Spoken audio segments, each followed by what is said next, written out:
Good morning 10th class. As we did the ball point last lecture, तो आज हमें इसके एक्सट्रैक्ट बेस्ड क्वेश्चंस करने हैं. पिछली बार हमने पूरी पॉइंट रीड आउट कर ली थी. तो today we will do the extract based questions of this point. तो चलिए देखते हैं. फर्स्ट एक्सट्रैक्ट आप अपनी बुक देख सकते हैं. एंड यहाँ से फर्स्ट एक्सट्रैक्ट हमारा स्टार्ट होता है. What is the boy now who has lost his ball. और सो कहाँ तक जाएगा ये? अदर बॉल तक. ठीक है, ये हमारा फर्स्ट एक्सट्रैक्ट है और इसके बेस्ड क्वेश्चंस हैं. तो फर्स्ट क्वेश्चन इसमें से बनता है what has happened to the boy. Boy को क्या हुआ था? तो जैसे कि हमने पॉइंट में पढ़ा है कि बॉय ने अपनी बॉल खो दी थी जिस कारण वो सैड था. तो हम क्या लिखेंगे? The boy was sad as he had lost his ball. ठीक है, बॉय सैड था. क्यों? क्योंकि उसने अपनी बॉल को लॉस्ट कर दिया था. ठीक है, मैंने यहाँ पे वॉज अप्लाई किया है हेल्पिंग वर्ब, तो यहाँ पर भी पास्ट परफेक्ट ही अप्लाई करेंगे. ठीक है, next question. Why does the poet से नो यूज टू से oh there are other balls. ठीक है, व्हाई डज द पोइट से, क्यों कहता है वो कि यहाँ पे कोई यूज नहीं है दूसरी बॉल्स का. तो the poet says so as the loss of ball was a major loss for the boy. ठीक है, बॉल को for the boy, बॉल को गंवा देना उस बच्चे के लिए बहुत बड़ा लॉस था. नेक्स्ट क्वेश्चन है मैरीली मीन्स. मैरीली का मतलब होता है हैप्पीली, खुशी खुशी वो खेल रहा था. तो इसका मीनिंग क्या होगा? Happily. Where did the ball go. Ball कहाँ चली जाती है, उसकी कहाँ खो जाती है? तो द बॉल, अब डिड है क्वेश्चन में तो हमें भी सेकेंड ही अप्लाई करनी है form. The ball went to the water. ठीक है, बंदरगाह के वाटर में चला जाता है. वाटर ऑफ हार्बर लिख सकते हो, लिखना चाहो तो लिख सकते हो, अदरवाइज इतना काफ़ी है. The ball went to the water, water में चली जाती है. This is the first extract. Next let's start second extract. Second extract हमारा स्टार्ट होता है एन अल्टीमेट शेकिंग से लेकर इज वर्थलेस तक. यहाँ तक हमारा स्टार्ट होगा. एंड इसका फर्स्ट क्वेश्चन है how has the loss affected the boy. उस बॉय को उस लॉस का क्या इफेक्ट पड़ा?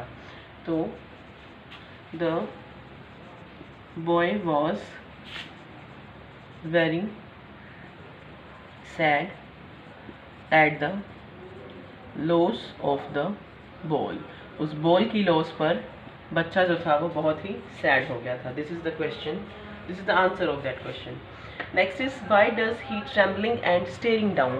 ट्रेम्बलिंग का मतलब कांप रहा था. उसकी जब कोई चीज़ खो जाए तो उसने ट्रेम्बलिंग करना शुरू कर दिया. और स्टेरिंग डाउन का मतलब होता है घूरना. घूर रहा था और कांप रहा था. क्यों कर रहा था? वही same answer, because he had lost his ball in the dark water of harbour, जो कि इम्पॉसिबल थी, अब वापस नहीं आएगी. हार्बर का मतलब हो गया बंदरगाह. बंदरगाह के गहरे पानी में उसकी बॉल चली गई थी, इसीलिए वो बहुत दुखी था. He was travelling and staring down. So these are two questions of this extract second.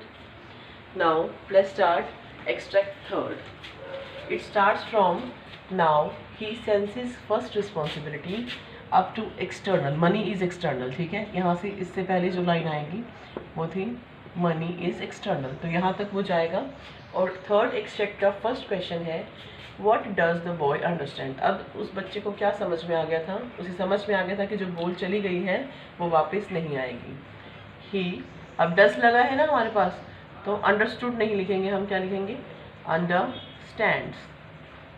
The boy, ही मतलब boy, he understands to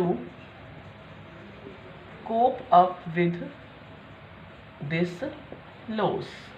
cope up with का मतलब काबू पाना. ठीक है, कंट्रोल करना. उसने अपने आप को कंट्रोल कर लिया था कि अब जो लॉस हो गया उस पर कंट्रोल करो. ठीक है, आगे चलो.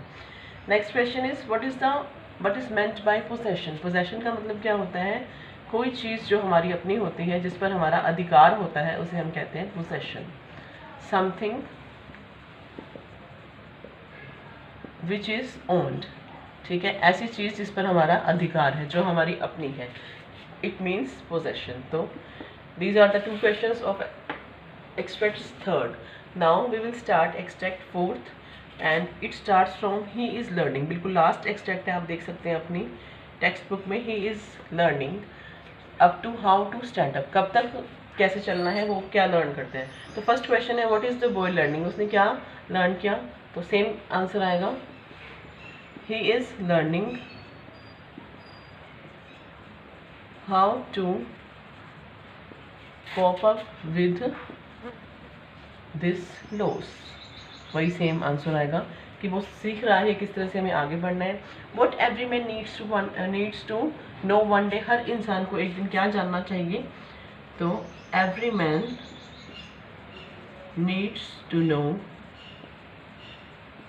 one day to grow in life।